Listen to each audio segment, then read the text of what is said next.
नमस्कार बच्चों, मैं नीतू मल्होत्रा, प्रवक्ता रसायन विज्ञान, ओंकारेश्वर सरस्वती विद्या निकेतन इंटर कॉलेज कानपुर से हूँ।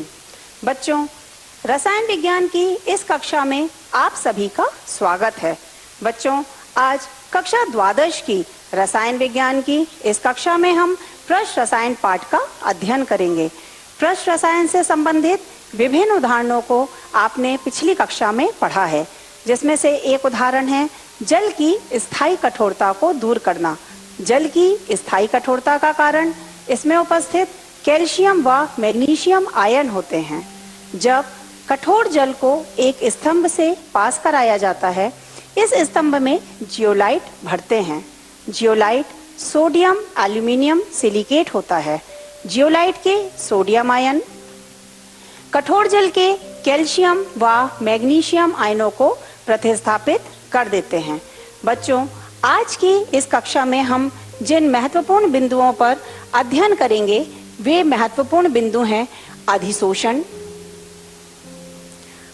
अवशोषण, अधिशोषण एवं अवशोषण में अंतर, अधिशोषण के अनुप्रयोग क्या होते हैं, अधिशोषण कैसे होता है, उसकी क्रियाविधि क्या है, एवं अधिशोषण के प्रकार अर्थात अधिशोषण कितने प्रकार के होते हैं।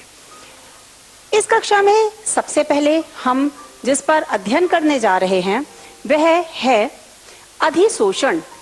अधिशोषण का क्या तात्पर्य होता है? बच्चों, अधिशोषण अर्थात एक पृष्ठीय परिघटना। पृष्ठीय परिघटना मतलब पृष्ठ पर होने वाली घटना। जब किसी ठोस के पृष्ठ पर उसके संपर्क में कोई अणु आए, उसकी तरफ आकर्षित हों और उसके पृष्ठ पर आकर जुड़ जाएं, उसके पृष्ठ पर आकर संचित हो जाएं, तो इस घटना को हम अधिशोषण अर्थात एड्सॉर्प्शन कहते हैं। बच्चों, अधिशोषण को हम एक उदाहरण के द्वारा समझेंगे। इसे भी आपने पिछली कक्षा में पढ़ा है। ये सिलिका जेल है। सिलिका जेल का प्रयोग आर्द्रता को दूर करने में, नमी को दूर करने में, आर्द्रता को नियंत्रित करने में किया जाता है। क्या होता है? सिलिका जेल के पृष्ठ पर आकर नमी अर्थात जल के अणु अधिशोषित हो जाते हैं। इस प्रकार हमने ये देखा कि अधिशोषण एक कैसी घटना होती है? एक पृष्ठीय घटना होती है। अधिशोषक अर्थात एड्सॉर्बेंट। एड्सॉर्बेंट वह पदार्थ जिसके पृष्ठ पर अणु की स्पीशीज या पदार्थ आकर जुड़ता है, संचित होता है, उसे है हम अधिशोषक कहते हैं। अर्थात वह पृष्ठ जिस पर अधिशोषण हो रहा है। जैसे बच्चों अभी आपने उदाहरण देखा, इस उदाहरण में सिलिका जेल के पृष्ठ पर आकर जल के अणु जुड़ रहे हैं, तो सिलिका जेल किसका काम करेगी बच्चों? अधिशोषक की तरह कार्य करेगी। अधिशोष्य अर्थात वह पदार्थ जो अधिशोषक के पृष्ठ पर आकर जुड़ता है, उसे हम अधिशोष्य या एड्सॉर्बेट कहते हैं। अणु की स्पीशीज जो पृष्ठ पर संचित होती है उसे हम अधिशोष्य कहते हैं। सिलिका जेल के उदाहरण में जल के अणु किसकी तरह कार्य करते हैं? अधिशोष्य की तरह कार्य करते हैं। अवशोषण अर्थात एब्जॉर्प्शन। एब्जॉर्प्शन बच्चों इस चित्र को देखिए। इस चित्र में अधिशोष्य के अणु कहां पर आए हैं? क्या पृष्ठ में है? नहीं, पृष्ठ में नहीं है बच्चों।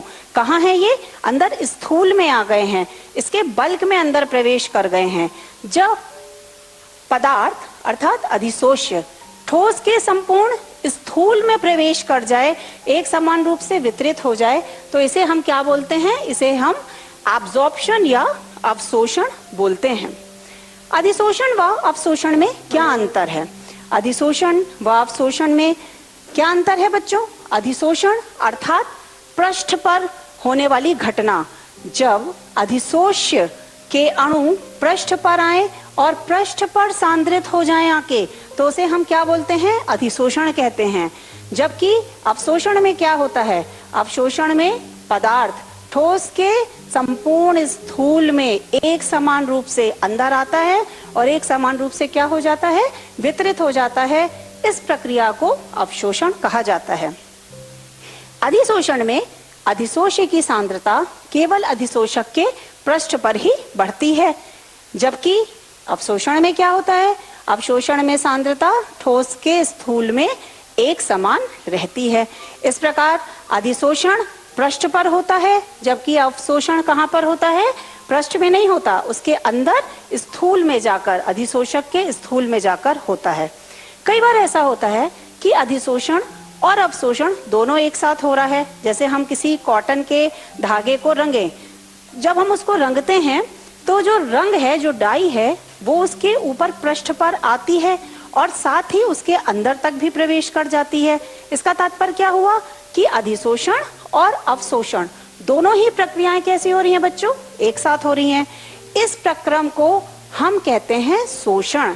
जब कभी भी अधिशोषण व अवशोषण दोनों साथ साथ होते हैं तो इस प्रक्रम को शोषण या सॉर्प्शन कहा जाता है।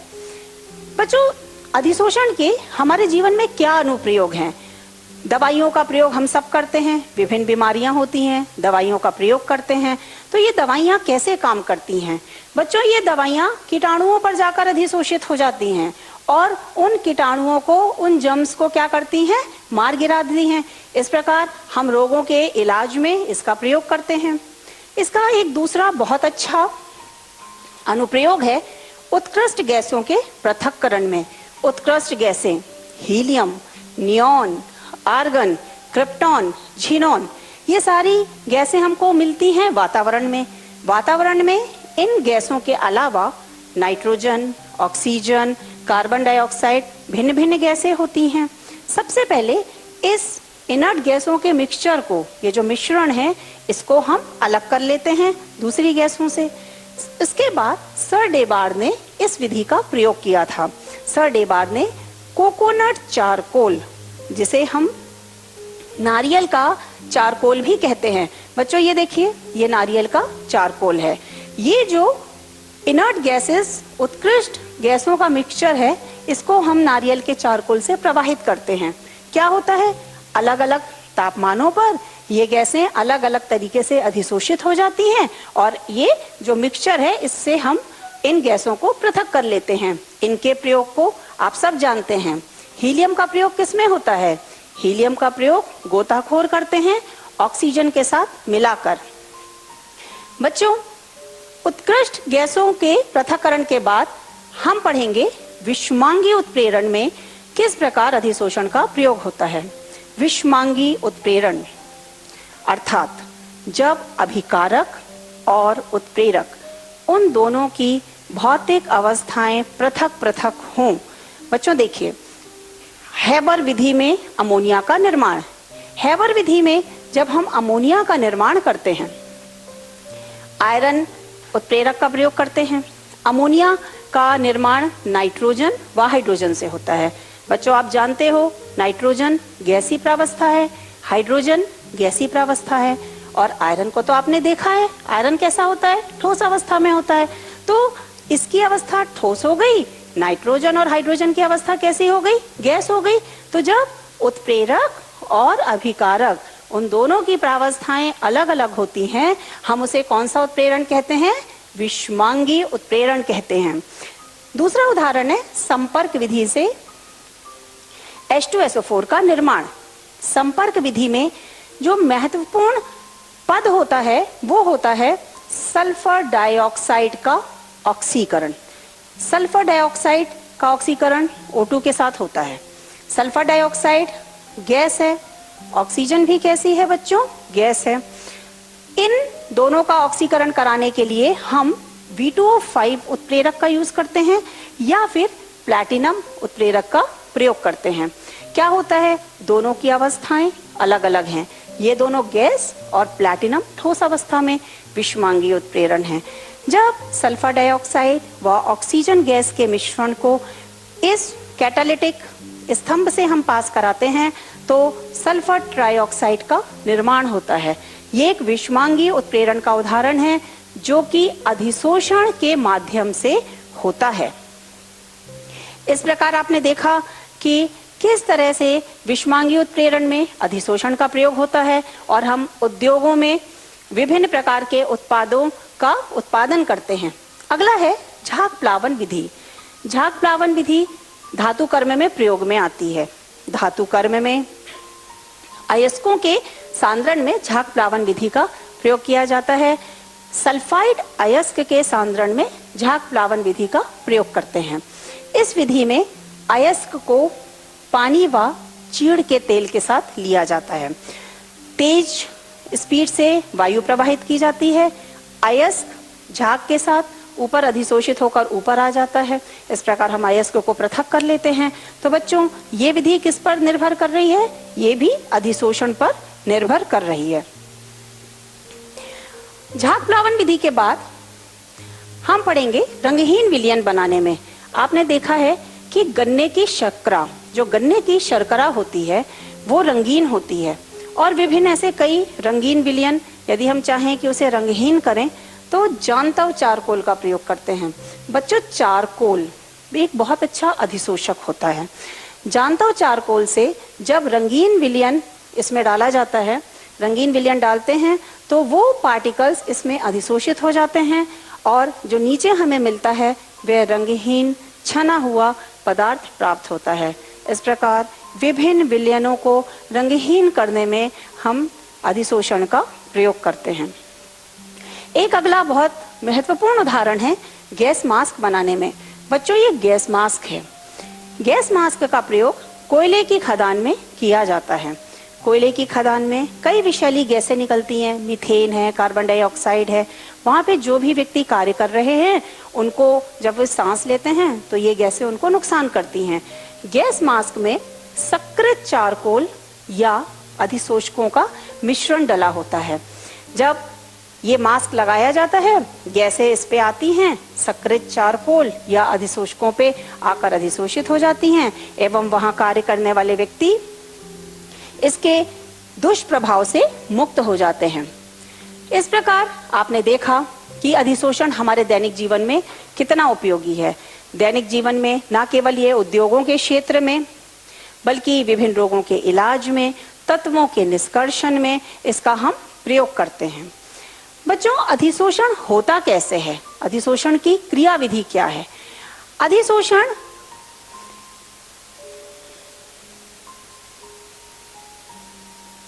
ये एक पृष्ठ है।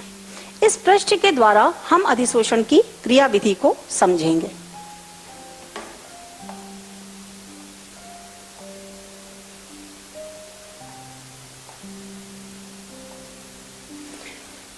बच्चों, जो कण पृष्ठ के अंदर हैं, वो अपने ही जैसे दूसरे कणों से घिरे हुए हैं। चारों तरफ से उन पे लगने वाला आकर्षण बल कैसा है? एक समान है।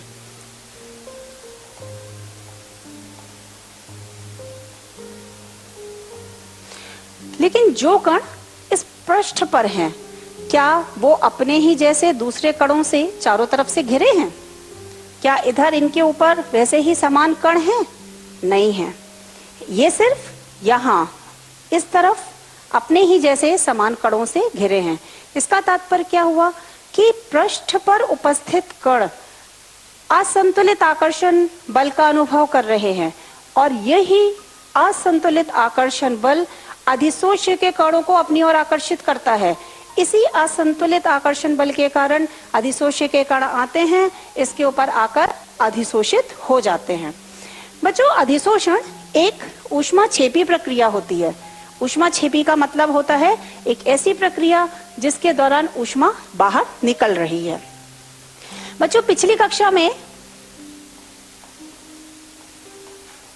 आपने पढ़ा है कि ऊष्माक्षेपी प्रक्रम के लिए एंथैल्पी, H को हम एंथैल्पी बोलते हैं, डेल्टा H यानी एंथैल्पी चेंज का मान माइनस मिलता है, ऋणात्मक होता है।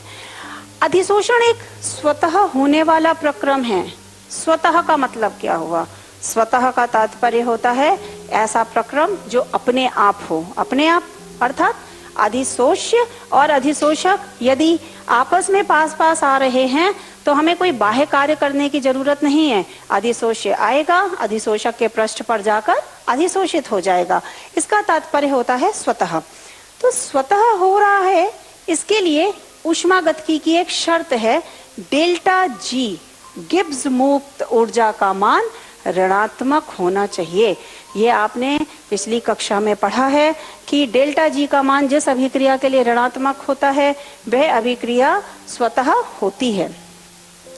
बच्चों, Gibbs Helmholtz equation delta G बराबर delta H minus T delta S.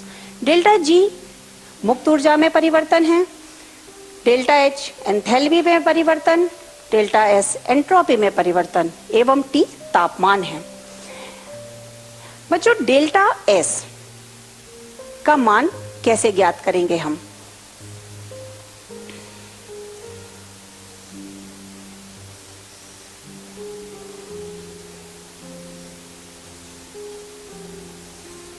ये एक पृष्ठ है,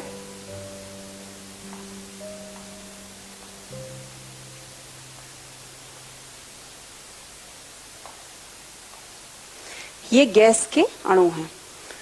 जब गैस के अणु इस पर आकर अधिशोषित नहीं हुए तब इनकी एंट्रोपी क्या होगी? एंट्रोपी का तात्पर्य होता है अनियमितता, यादृच्छिकता। ठोस, द्रव व गैस में सबसे ज्यादा अनियमित गति किसकी होती है? सबसे ज्यादा अनियमित गति गैस की होती है, क्योंकि गैस के कणों के मध्य आकर्षण बल कम होता है। हमने माना कि इसकी एंट्रोपी S1 है। जब ये आए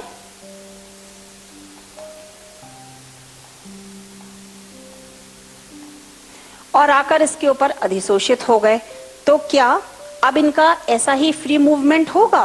क्या ये ऐसे ही अनियमित गति करेंगे? नहीं करेंगे, क्योंकि ये आकर यहाँ पर क्या हो गए हैं? अधिशोषित हो गए हैं।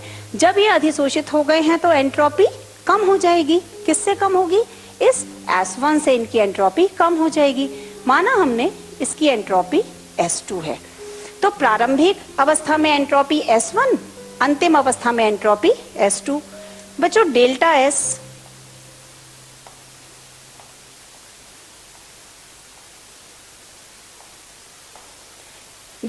बराबर अंतिम एंट्रोपी मतलब final entropy minus initial entropy, प्रारंभिक एंट्रोपी। अंतिम एंट्रोपी S2 है, प्रारंभिक एंट्रोपी S1 है। इन दोनों में किसका मान ज्यादा है? S1 का मान ज्यादा है, क्योंकि यहाँ पर अभी गैस मुक्त अवस्था में है। यहाँ हमें S1 का मान S2 से ज्यादा मिल रहा है। ये देखिए, S1 का मान S2 से ज्यादा मिल रहा है, तो डेल्टा S कैसा मिलेगा? डेल्टा S ऋणात्मक मिलेगा, क्योंकि S1 की वैल्यू S2 से क्या है? ज्यादा है। इस समीकरण में delta H is equal to minus T delta S है। डेल्टा एस माइनस हो गया और इसके पहले माइनस का साइन लगा है, तो माइनस माइनस क्या हो जाएगा? प्लस हो जाएगा। अब डेल्टा जी बराबर delta H minus T delta S में ये जो डेल्टा एच है अर्थात ऊष्मा छेपी प्रक्रम है, यहाँ इतनी ऊष्मा निकलती है जो माइनस टी डेल्टा एस की वैल्यू, जो ये वैल्यू पॉजिटिव मिल रही है, इससे क्या हो जाती है?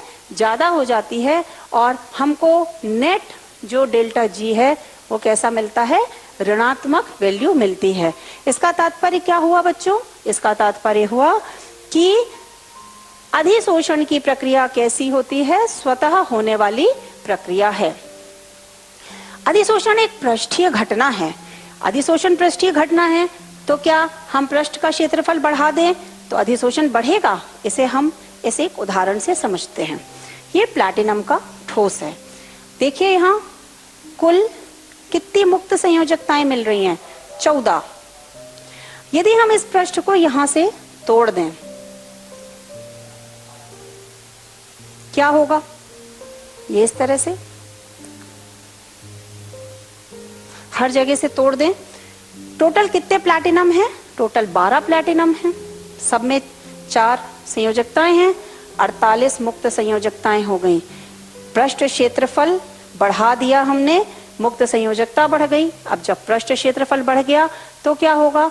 अधिशोष्य की ज्यादा मात्रा आएगी और अधिशोषक के पृष्ठ पर आकर अधिशोषित हो जाएगी। इसका तात्पर्य हुआ कि यदि हम पृष्ठीय क्षेत्रफल बढ़ाते हैं तो अधिशोषण की मात्रा क्या हो जाती है? बढ़ जाती है। जब अधिशोष्य अधिशोषक के पृष्ठ पर आता है तो दो प्रकार से आकर वो जुड़ सकता है। या तो वो एक weak van der Waals force of attraction के द्वारा आ सकता है, या फिर वो कोई रासायनिक बंध बनाता है। इसी आधार पर अधिशोषण दो प्रकार के होते हैं, भौतिक अधिशोषण, रासायनिक अधिशोषण।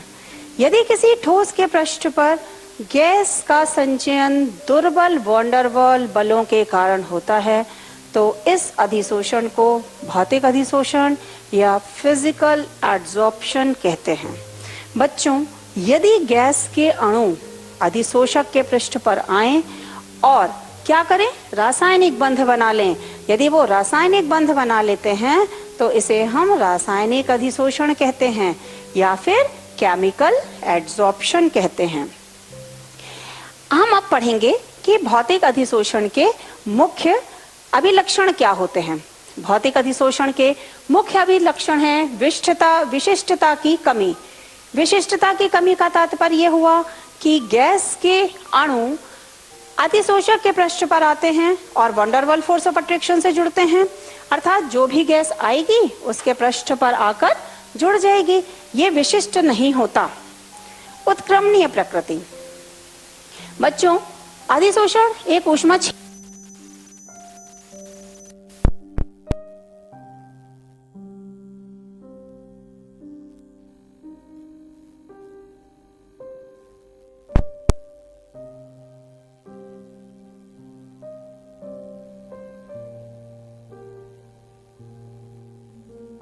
ताप बढ़ा देते हैं, तब क्या होगा, ताप बढ़ाने पर अधिशोषित गैस जो कण हैं वो एनर्जी ले लेंगे और एनर्जी लेकर अपनी एनर्जी बढ़ाएंगे, उनका मूवमेंट बढ़ जाएगा एवं वे पृष्ठ को छोड़कर बाहर आने लग जाएंगे। अर्थात कैसी प्रकृति हो जाएगी, उत्क्रमणीय प्रकृति हो जाएगी।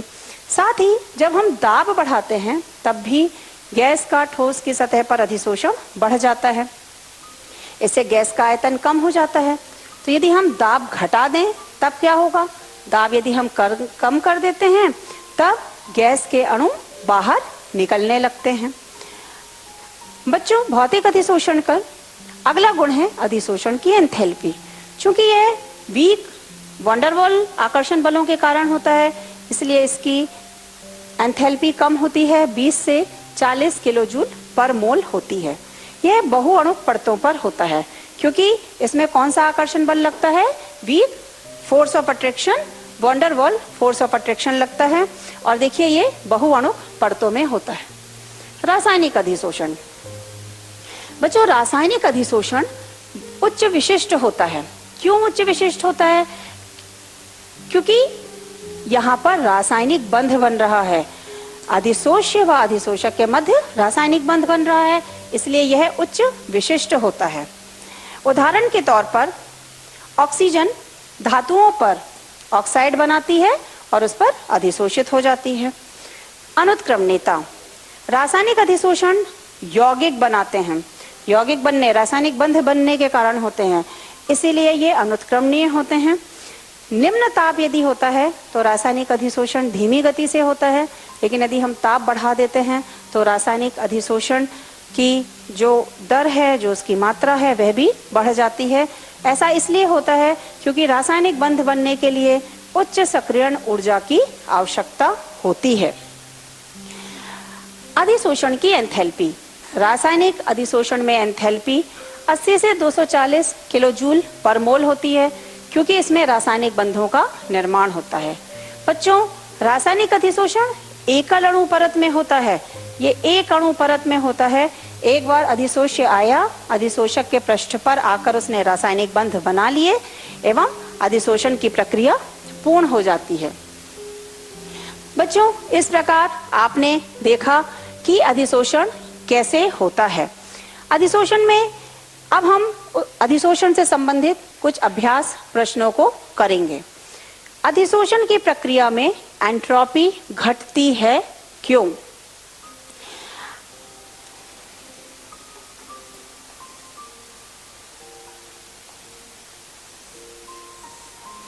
बच्चों देखिए, ये पृष्ठ है,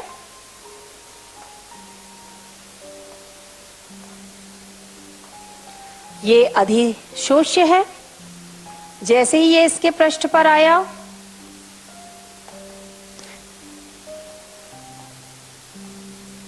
संचित हो गया आगे, तो अब इनकी मुक्त गति क्या हो गई? कम हो गई। एंट्रोपी का मतलब क्या पढ़ा है अभी हमने? एंट्रोपी का मतलब अनियमित गति, यादृच्छिकता। तो पहले इनकी गति ज्यादा थी, अब इनकी गति क्या हो गई है? कम हो गई है। इनका फ्री मूवमेंट क्या हो गया है? कम। इसलिए इनकी एंट्रोपी क्या हो जाती है? कम हो जाती है। भौतिक अधिशोषण उत्क्रमणीय होता है। क्यों बच्चों भौतिक अधिशोषण उत्क्रमणीय होता है? क्योंकि भौतिक अधिशोषण एक वीक आकर्षण बलों से जुड़ा होता है। यहाँ पर ऊष्मा निकल रही है, ऊष्मा छेपी प्रक्रम है, और जो भी प्रक्रम ऊष्मा छेपी होती है वह हमेशा निम्न तापमान पर ही आगे बढ़ती है, अग्रगामी होती है। तो यदि हम उसमें तापमान बढ़ा देते हैं तो अधिशोष्य के कण जो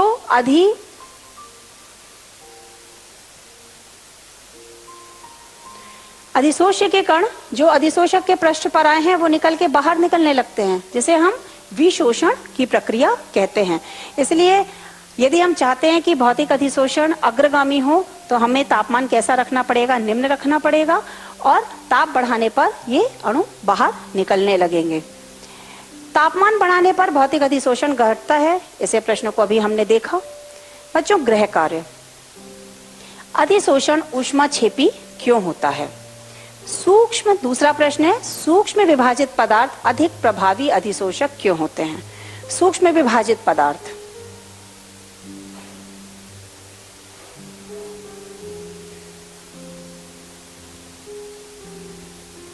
ये एक पृष्ठ है। इस पृष्ठ पे ये मुक्त संयोजकताएं हैं। इस पृष्ठ पर यदि हम इस पृष्ठ को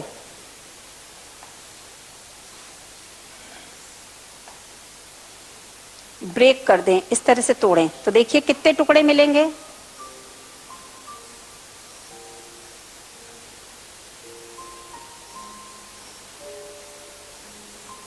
ये देखिए 4 टुकड़े मिल गए हमें। तो ये पृष्ठ और ये पृष्ठ जो यहाँ पे कॉमन था ये अलग अलग हो गया। ऐसे ही ये पृष्ठ और ये पृष्ठ जो यहाँ कॉमन था अलग अलग हो गया। मतलब हमारे पास पृष्ठ का क्षेत्रफल बढ़ गया। तो अब अधिशोष्य यहाँ आके इनको ज्यादा जगह मिल रही है अधिशोष्य को इधर पर आकर जुड़ने की। ऐसे यहाँ पृष्ठ क्षेत्रफल बढ़ गया। तो जब हम सूक्ष्म विभाजित कर देते हैं किसी भी पदार्थ को, किसी अधिशोषक को, तो पृष्ठ क्षेत्रफल बढ़ जाता है एवं वे कैसा होता है? ज्यादा प्रभावी होता है। अधिशोषण और अवशोषण में क्या अंतर है? यह बच्चों अभी पढ़ा हमने। भौतिक अधिशोषण में एंथैल्पी कम होती है। आप इस गृह कार्य के प्रश्नों को करिएगा। बच्चों अगली कक्षा में हम जिस बिंदुओं पर अध्ययन करेंगे वे है अधिशोषण समतापी। अधिशोषण समतापी के बाद फ्रेंडलिक अधिशोषण समतापी एवं उत्प्रेरण के बारे में अध्ययन करेंगे। धन्यवाद।